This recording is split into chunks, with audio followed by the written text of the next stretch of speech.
සියලු දෙනාට තෙරුවන් සරණයි.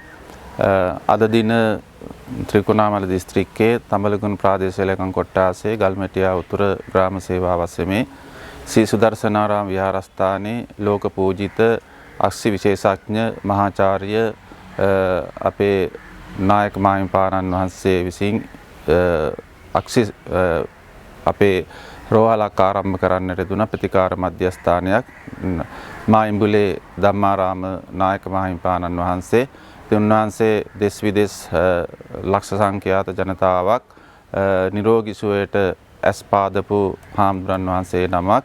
ඉතින් ඒ නිසා අපි නැගෙනහිර පළාතේ සියලුම දෙනාට ආරාධනා කරනවා බ්‍රහස්පතින්දා දිනවල මෙම විහාරස්ථානයේදී එම වෛද්‍ය සායනය පැවැත්වෙනවා.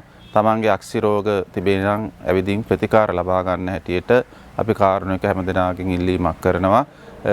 කවුරුත් දන්නා වටද්දර වෙද හාමුදුරුවෝ කියන්නේ කවුද කියලා. ඒ නිසා දෙස් විදෙස් වලින් සම්මාන මහාචාර්ය පදවි පවා ලබාගත් මායිම්බුලේ ධම්මාරාම නායක ස්වාමීන්ද්‍රයන් වහන්සේගේ අක්ෂි සායනයක් මේ වෙන විට විහාරස්ථානයේ පැවැත්වෙනවා. සතියක් හැර සතියක් බ්‍රහස්පතින්දා දිනේදී මේ ස්ථානයේදී වෛද්‍ය සායනය පැවැත්වෙනවා. ඒ නිසා නැගෙනහිර පළාතේ සියලුම අක්ෂි රෝග තිබෙන්නා වූ හැම රෝගියෙක්ම ඇවිල්ලා ප්‍රතිකාර ලබා ගන්න හැටියට කාරුණිකව ආරාධනා කරනවා. සැමට තෙරුවන් සරණයි.